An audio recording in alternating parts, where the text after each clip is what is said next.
Après l'arrivée d'un jeune prêtre sur une île isolée, des événements surnaturels, des miracles incroyables et des présages effrayants commencent à se produire. Et il s'avère que tout cela est causé par le sang d'un ange qui transforme en démon les personnes qui le boivent. Riley Flynn regarde avec horreur la fille renversée par sa voiture. L'homme réalise qu'il est coupable parce qu'il était ivre, mais il ne peut rien y faire. Plus tard, l'homme avoue librement sa culpabilité et va en prison, où chaque nuit avant de s'endormir, il voit la fille qu'il a tuée. 4 ans ont passé. Annie, la mère de Riley, attend avec impatience l'arrivée de son fils dans son pays natal, un village de pêcheurs sur l'île de Crockett au large de l'État de Washington, et élève son plus jeune fils, Warren, en lui interdisant d'aller dans les tourbières. Mais le garçon n'écoute pas ses sermons et, ayant rencontré ses amis, il se rend à l'endroit interdit, car personne n'empêchera les jeunes d'y essayer des substances illégales et de s'amuser. Ils achètent la drogue à un dealer local et se rendent dans les tourbières. En chemin, les gars s'arrêtent dans une maison où vit Lisa. La jeune fille ne peut pas marcher. À ce moment-là, un jeune homme portant une énorme boîte fermée par des cadenas franchit la porte de la maison du prêtre local. Les garçons montent dans un bateau et se dirigent vers le lointain rivage de l'île. Il fait déjà nuit, alors lorsqu'ils entendent un bruit d'aile énorme, les garçons les confondent avec un héron géant qui prend son envol. Les tourbières regorgent également de chats errants qui ont été amenés ici depuis le continent. Et ils se nourrissent de vieux restes, car jusque dans les années 1920, les gens enterraient leurs morts dans les cours. Et maintenant, quand les tourbières sont inondées, ces restes refont surface. Warren le sait parce qu'après les tempêtes, toutes ces horreurs s'échouent sur le rivage où se trouve leur maison. Les garçons s'installent à leur place habituelle et, après avoir pris quelques substances révélatrices, commencent à raconter des histoires sur les fantômes locaux. À ce moment-là, de forts cris de chats sont entendus depuis les buissons et Warren, en allumant sa lampe de poche dans cette direction, voit 2 yeux brûlants qui les suivent. Mais ils disparaissent immédiatement et le garçon oublie l'incident. Au matin, Riley arrive sur l'île. Annie rencontre son fils et s'excuse pour son père et son jeune frère, qui n'ont pas pu le rejoindre car ils étaient partis pêcher. Pendant ce temps, le ferry est accueilli par une paroissienne zélée, Beth Keane, qui s'inquiète de la longue absence du père Perwitt, mais le prêtre n'est pas sur le ferry. Pendant ce temps, l'enseignante Erin Grain subit une échographie de l'enfant à naître et le médecin lui assure qu'il n'y a rien d'anormal avec le bébé. Les femmes s'occupent de Riley, dont elles sont distraites par l'apparition de la vieille mère du docteur, qui souffre de démence. Annie présente un fils au nouveau shérif et ce dernier le salue. Le shérif réveille alors le seul détenu, Joe, un alcoolique local, qui a couru dans la nuit en hurlant qu'un énorme albatros le poursuivait. Le shérif libère Joe dégrisé et celui-ci se dirige vers son chien qui a attendu son maître à la sortie toute la nuit. Bev qui passe par là est indignée. Le chien est dangereux. Il pourrait attaquer. Mais il ne l'écoute pas. Pendant ce temps, Riley et Annie arrivent chez eux. La femme leur fait part de ses problèmes, il y a eu une marée noire et les pêcheurs ne peuvent plus attraper de poissons qu'en fonction de leur quota. Naturellement, cela entraîne des problèmes d'argent. Auparavant, des centaines de familles vivaient sur l'île, mais il n'en reste plus que quelques dizaines. Pendant ce temps, il y a une réunion à l'école car une tempête arrive très bientôt sur l'île et il faut s'assurer que l'abri est prêt. Le nouveau shérif demande qu'il soit équipé dans l'école, mais Bev s'y oppose. Tout est prêt dans l'église depuis longtemps et il n'y a pas besoin de changer quoi que ce soit. Tous les membres de la famille Flynn se retrouvent enfin pour le dîner. Riley les informe qu'il doit se rendre sur le continent pour s'enregistrer auprès des alcooliques anonymes, ce qui est une des conditions de sa libération. Warren parle du nouveau professeur, la fille d'un ex. Riley se réjouit. Erin est vraiment de retour sur l'île ? Et apprend qu'elle est enceinte. Annie annonce que leur ancien prêtre, le père Perwitt, a fait le voyage en Terre Sainte, malgré ses problèmes d'âge. Warren sert d'enfant de cœur et se rend compte de l'étourderie du pasteur. Riley déçoit ses parents. Il n'a pas l'intention d'aller à l'église, ce qui lui attire les foudres de son père, un fervent catholique. Pendant ce temps, Bev remarque une lumière aux fenêtres de la maison de Prewitt et, en entrant, fixe avec surprise l'homme qui la rencontre. Et dans les fourrés de la rive, des attaques sur les chats commencent à se produire. Avant d'aller se coucher, le père dit à Riley qu'après ce qui lui est arrivé, Annie va tous les jours à l'église et prie pour lui, il demande au garçon de s'asseoir au moins sur le banc, car c'est très important pour sa mère. À ce moment-là, le nouveau shérif et son fils font le namaz avant d'aller se coucher. Le docteur surprend la mère en train d'essayer de grimper au 2e étage, et Riley voit Warren grimper par la fenêtre pour aller rejoindre ses amis. La nuit, Riley, comme d'habitude, fait des rêves récurrents de la fille morte et de lui-même assis dans le bateau. L'aube se lève. Les servants d'hôtel se préparent pour le service religieux à venir et remarquent que les coupes de vin sont déjà pleines. Les fidèles prennent place. Beth ouvre le service. Les gens chantent des hymnes tandis que le nouveau prêtre entre dans la salle. Paul a été envoyé pour remplacer le père Prewitt, qui est parti et est hospitalisé sur le continent. Paul dirige l'office et administre la communion aux fidèles, à l'exception de Riley, qui a refusé de le faire. Le nouveau prêtre appelle tous les paroissiens par leur nom, expliquant cela par les histoires de Prewitt. Riley décide d'accompagner Aaron, et les jeunes gens se souviennent de leurs rencontres passées et parlent de leurs expériences. Ils se sont tous deux jurés de ne pas y retourner, mais ils se retrouvent néanmoins à nouveau sur l'île. Riley a tout perdu après l'accident et Erin est séparée de son mari. L'homme avoue qu'il a lu tout ce qui concerne les différentes religions pendant qu'il était en prison, car il espérait trouver Dieu, mais il a fini par être athée. Et là, il n'est utile à personne et ne sait pas comment avancer. Le soir, la tempête s'abat sur l'île et Riley voit ce qui ressemble au père Prewitt marcher sur la plage. Mais quand il sort pour regarder, il ne trouve personne. Et le matin, les gens trouvent des centaines de chats morts sur la plage. Les citoyens ne peuvent déterminer la cause de la mort de ces animaux, bien que le shérif suggère une sorte de maladie, jusqu'à ce qu'ils découvrent qu'il n'y a pas une goutte de sang dans leur corps. Riley admet avoir vu Monseigneur Prewitt la nuit, mais personne ne le croit. Plus tard, l'homme se rend sur le continent, tandis que le père Paul organise un office. Mais l'église est presque vide. Parmi les paroissiens habituels, il n'y a que Lisa, la fille paralysée du maire. Le prêtre lui donne la communion, puis la raccompagne chez elle, et apprend que la mutilation de la jeune fille est le résultat d'un tir accidentel de Joe l'ivrogne. Pendant ce temps, Aaron surprend Bev dans la réserve, où la femme prend une boîte de poison, dans l'intention d'empoisonner les rats, devenus trop nombreux. Et le père Paul se rend chez le docteur Sarah pour administrer la communion à sa mère malade. La vieille femme l'appelle par le nom de Prowi, ce qui, selon sa fille, est un symptôme de la démence qui se développe. De retour sur l'île, Riley parle à Erin. Il devient clair que les deux ont eu une relation amoureuse dans leur jeunesse. Et Annie remarque soudain que sa vue s'est considérablement améliorée. Dans la matinée, le père Paul rencontre ses ouailles à l'occasion du mercredi des cendres, début du carême. Il prononce un discours inspirant sur la renaissance de l'île et sur les premiers disciples du Christ, les pécheurs. Et il leur rappelle que l'homme doit se souvenir qu'il est poussière et qu'il retournera à la poussière. Après la bénédiction, les habitants se rassemblent pour le festin. Riley parle au prêtre et évoque à nouveau le père Prewitt. Il est convaincu que ses yeux ne l'ont pas trahi cette nuit-là. C'était le père Prewitt. Le père Paul suggère de créer un groupe d'alcooliques anonymes sur l'île pour que Riley n'ait pas à voyager si loin. D'autant plus qu'il y a d'autres personnes ici qui souffrent de ce mal. La fête est interrompue par un incident désagréable. Le chien de Joe meurt après avoir mangé de la nourriture sur le sol. Un nouveau matin arrive. Riley part à la pêche avec son père car ce dernier a mal au dos. Pendant ce temps, le shérif se rend au garde-manger de l'école où Biff avoue qu'elle a laissé du poison à certains endroits de l'île et que le chien aurait vraiment pu en mourir. Mais ce n'était pas intentionnel et n'importe qui aurait pu prendre le poison. Dans la soirée, Riley rend visite au père Paul et révèle que Biff a extorqué aux paroissiens des dons pour l'église après les avoir convaincus d'accepter un accord avec la compagnie pétrolière qui a empoisonné les eaux de la baie et de recevoir une généreuse compensation. Et c'est la même histoire partout ailleurs dans le monde. Les villages s'appauvrissent et les églises deviennent plus luxueuses. Le père rappelle à Riley qu'il était autrefois croyant. Et le garçon exprime son mépris pour la doctrine de la bonne divinité car l'idée que la souffrance mène à la purification est effroyable. La nuit, Erin aperçoit une mystérieuse créature près de sa maison et, remarquant l'écoulement sanglant, se précipite chez le médecin. Mais Sarah rassure la femme en lui disant que son bébé n'a rien d'anormal. Plus tard, elle doit convaincre la mère effrayée qu'elle a simplement imaginé un visage à la fenêtre. Pendant ce temps, le dealer qui passe devant une maison vide entend des bruits étranges à l'intérieur. Il franchit la porte et est attaqué. C'est le matin et le père Paul, pour une raison quelconque, regarde Lisa de très près. Puis il insiste pour que la jeune fille se lève de sa chaise et vienne communier. Et au grand choc de tous, Lisa se lève et s'avance vers le prêtre. La nuit, le père Paul entre dans le confessionnal et se dit qu'il ment aux paroissiens. Après tout, le père Prewitt était plus malade qu'il ne le pensait. Et étant parti en Terre Sainte, il a souvent pris du retard sur le groupe. Mais les paroissiens n'ont pas besoin de savoir ça.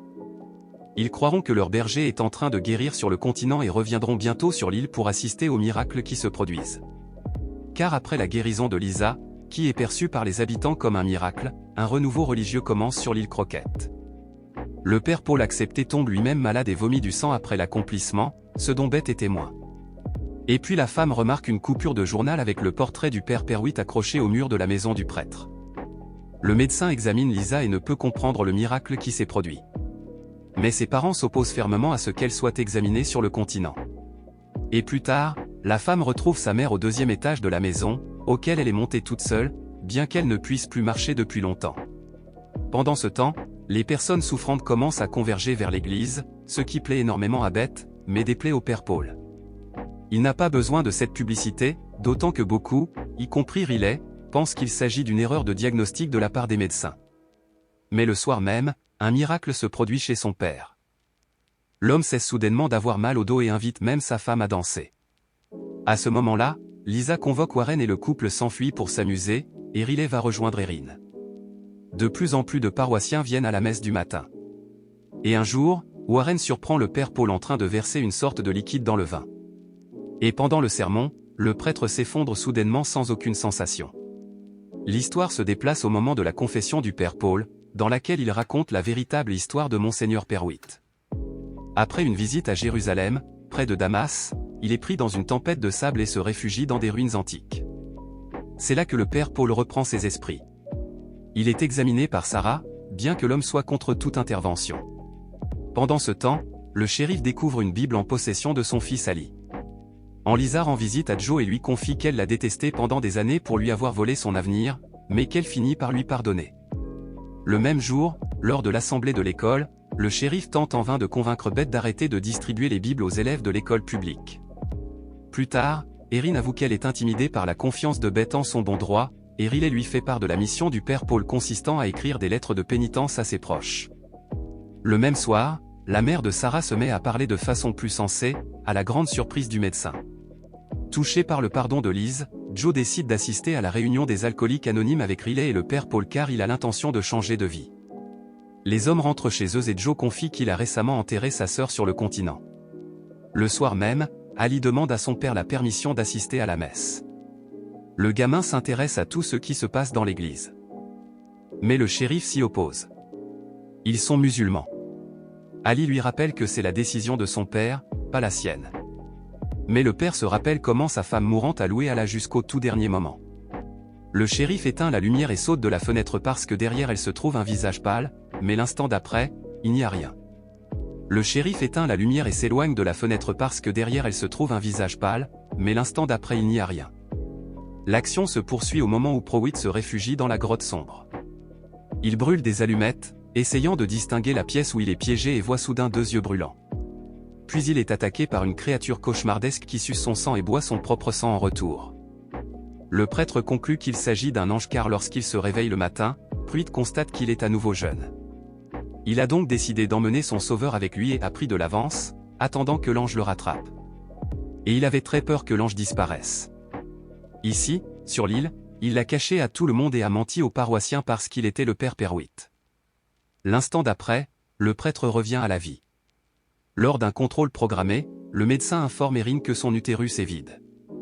Il s'agit probablement d'une fausse couche. La femme est choquée.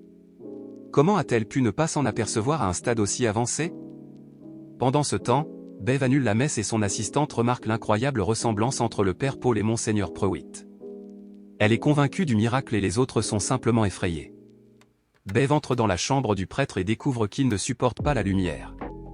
C'est aussi comme s'il sentait Dieu en lui. Bev le persuade de manifester le miracle à ses nouveaux apôtres. Riley remarque une amélioration du bien-être de son père et ce dernier avoue sa colère injuste envers son fils et lui demande pardon pour ses omissions. Pendant ce temps, Sarah est en train de récupérer les tests d'Erin lorsque sa mère entre dans le bureau.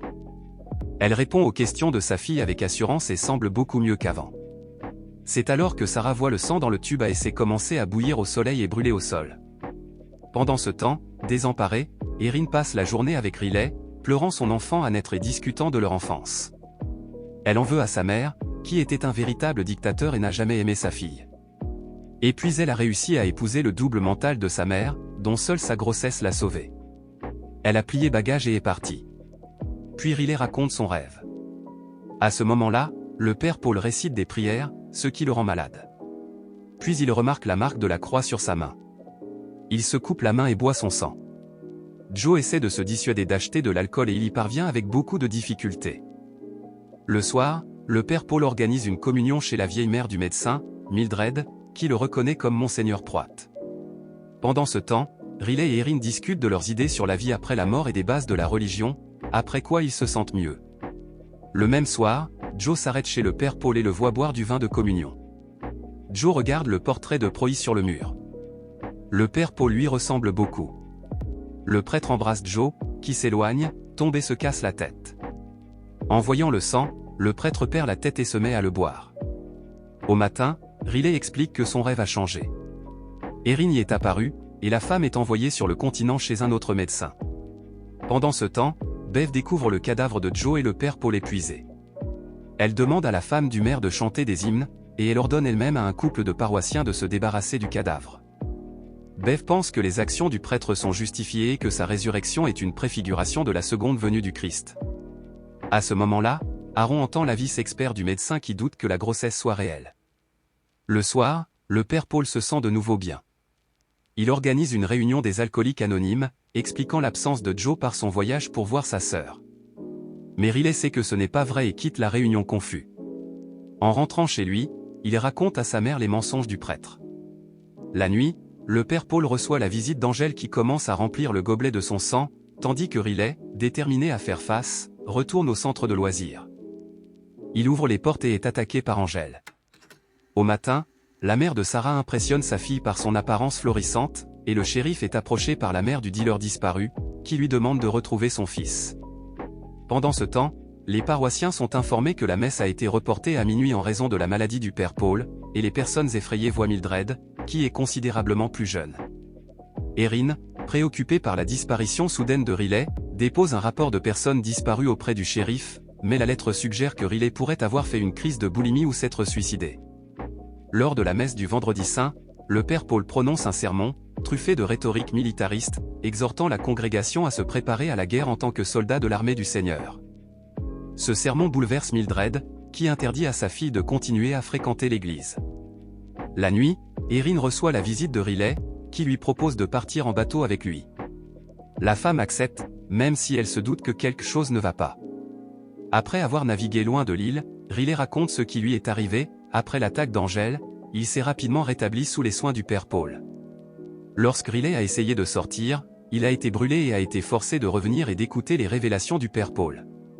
Le prêtre est convaincu que le sang de l'ange est un don de Dieu, et il le mélange à son vin de communion pour guérir les habitants de l'île aux crocodiles de toutes les maladies. Le prêtre a également admis avoir tué Joe, mais selon lui, le meurtre était justifié. Il croit également que les traits de vampirisme dont ils font tous deux preuve sont la grâce de Dieu, ce que Bev approuve totalement. Le père Paul démontre au garçon son désir de se nourrir de sang, mais le rassure en lui disant que cela passera bientôt. Néanmoins, Riley n'est pas prêt à reconnaître ce qui s'est passé comme une providence divine, tandis que le prêtre lui rappelle la peur de tous ceux qui ont vu des miracles. Pendant ce temps, Bev apporte à Riley le gobelet du sang de la congrégation, et il le boit. Le prêtre libère Riley sans écouter les objections de Bev, car la renaissance de l'homme est complète. Dehors, Riley remarque que sa perception a changé. Les couleurs sont plus vives et l'air plus saturé. Et il est témoin d'une conversation entre Mildred et sa fille. Il rend visite à sa famille endormie avant de se rendre chez Aaron. Riley avoue son amour pour Aaron et demande à la femme de quitter l'île. Elle rend l'appareil, mais à ce moment-là, l'aube se lève. Riley voit dans le bateau la fille qu'il a tuée dans l'accident. Elle sourit et lui prend la main. Riley s'enflamme et brûle, se transformant en cendre, et Erin hurle de terreur. Les proches trouvent les lettres de Riley, tandis qu'Erin retourne sur l'île et raconte à Sarah ce qui se passe en ville. Le docteur montre comment ces échantillons de sang sont vaporisés par la lumière du soleil et montre Mildred rajeunie. À ce moment-là, Paul avoue à Bev qu'il presse la mort de Riley. Mais la femme le rassure en lui disant que le garçon, ayant reçu un grand cadeau, a choisi sa propre voie. Elle lui rappelle Judas, qui fait aussi partie du plan de Dieu. Sarah partage avec Erin et Mildred sa théorie selon laquelle le père Paul propagerait un virus créateur de miracles par le biais du vin de communion. Cela expliquerait également l'absence de grossesse. Après tout, il s'agit d'un élément étranger dans le corps, que le virus a décidé de traiter de façon spectaculaire. À ce moment-là, Ben apporte les lettres de son fils au père Paul. Il sent que quelque chose de grave s'est produit. L'une des lettres est adressée à son père et Ben lui demande de la remettre à Monseigneur. Après le départ de Ben, Paul ouvre la lettre et reçoit une citation, un rappel qu'ils sont tous des cendres et qu'ils retourneront à la poussière. Aaron tente d'annoncer à Annie la mort de Riley, mais la femme en colère la met à la porte, ne voulant pas croire à cette terrible nouvelle. Sarah informe le shérif de ses soupçons sur ce qui se passe dans l'église, mais il refuse d'agir, ne voulant pas aggraver davantage les relations avec les habitants, d'autant plus qu'il a déjà subi un traitement injuste et préjudiciable. Aaron, Sarah et Mildred décident de s'installer sur le continent, mais ils découvrent que le maire a envoyé les ferries en réparation et que les bateaux de pêche ont presque tout besoin d'être réparés. Pendant la nuit, l'électricité et le réseau mobile s'éteignent, qui sont également coupés par les servantes de Bev. Erin décide de se rendre à la messe pour constater le danger par elle-même. Pendant ce temps, le shérif autorise son fils à assister à la messe de minuit, et il demande à son père de l'accompagner. Avant le début de la messe, les habitants font une procession autour de l'île avec des bougies et des chants. L'office commence avec le père Paul qui confesse un mensonge. Puis il confesse qu'il est Monseigneur Perwitt. Et aujourd'hui, c'est le début d'une nouvelle ère pour eux tous, car du sang s'incoule dans leurs veines. Il appelle un paroissien et lui demande de boire du poison pour mourir et renaître. L'homme le boit et tombe raide mort. Quand certains voient cela, ils se précipitent vers la sortie. Mélange en habit brillant se tient dans l'embrasure de la porte. La créature atteint les jours et déploie ses ailes à la stupéfaction des gens, puis le mort revient à la vie et se lève. Bev et ses assistants sortent des tasses de poison et les distribuent à toutes les personnes présentes. Le shérif essaie d'emmener Ali, mais le garçon retire sa main. Il veut rester avec Dieu. C'est alors que le policier sort son arme, mais la congrégation se précipite sur lui et le jette au sol. Le garçon, malgré les cris de son père, boit le poison. Les parents de Lisa font de même, mais la fille refuse. Des choses inimaginables se produisent tout autour. Les uns boivent le poison, les autres repoussent les flics. Puis Mildred brandit l'arme du shérif et tire une balle dans la tête du père Paul. Un vampire l'attaque et l'emporte dans ses griffes hors de l'église. Bev ordonne que les portes soient verrouillées. Pendant ce temps, Ali revient à la vie. Les paroissiens morts sont ressuscités sous forme de vampires et attaquent affamés ceux qui n'ont pas bu le poison. L'enfer se déchaîne avec des cris et du sang partout. Ed se transforme en vampire et shérif, Erin, Lisa, Sarah, Warren et Annie s'enfuient. Mais Bev se met en travers de leur chemin. Erin lui tire dessus, après quoi le groupe s'échappe. Le père Paul reprend conscience, tandis que Bev ressuscité et ses assistants envoient des vampires attaquer les habitants de la ville qui ne sont pas présents à l'église.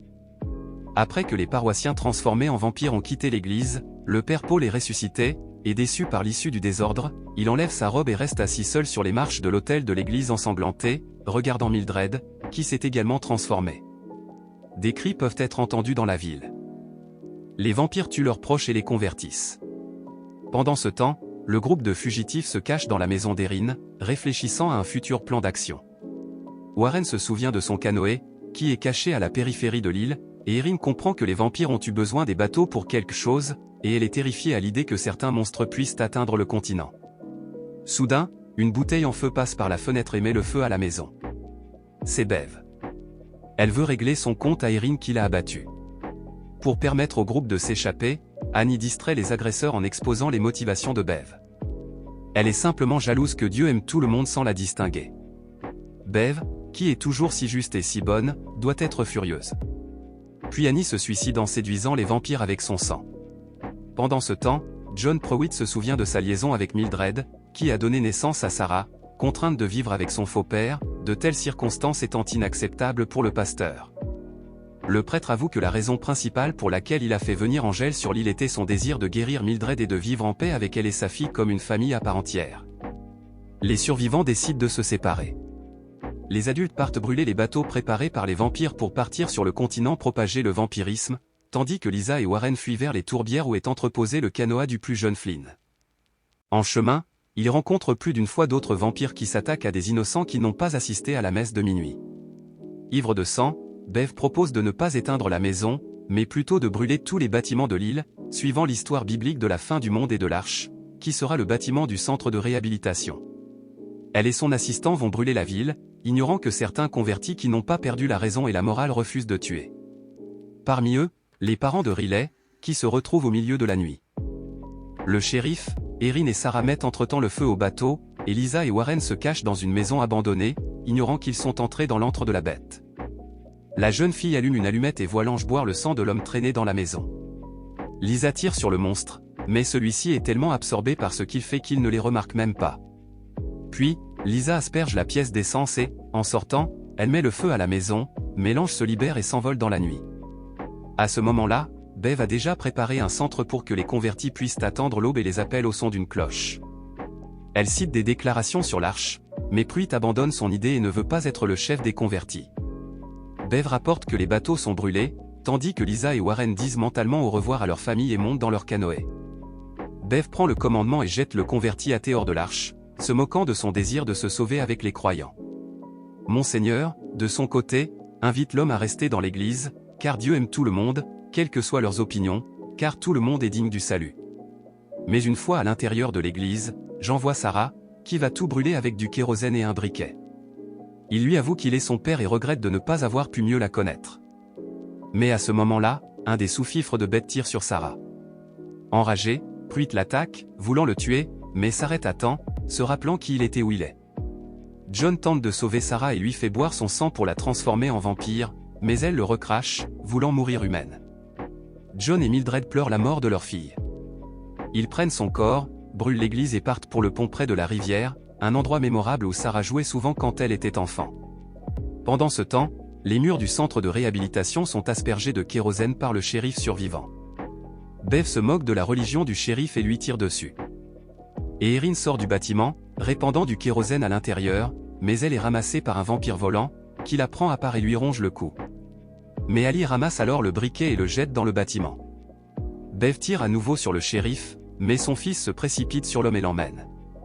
Réalisant qu'il n'y a plus d'endroit pour attendre l'aube, les convers se dispersent, voulant passer leurs derniers instants avec leurs proches.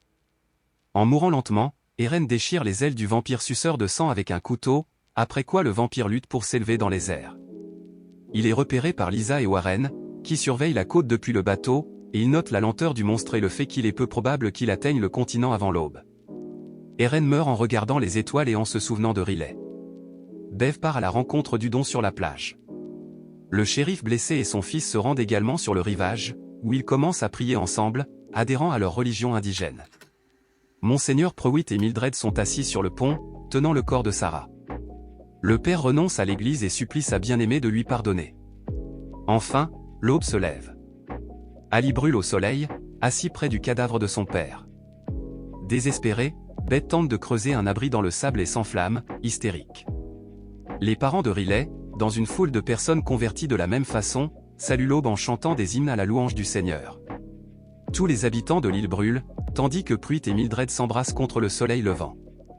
Les seuls survivants, Lisa et Warren, regardent le feu. Soudain, la jeune fille avoue qu'elle ne sent plus ses jambes. Et c'est la fin de la série. Écrivez dans les commentaires ce que vous pensez de cette série.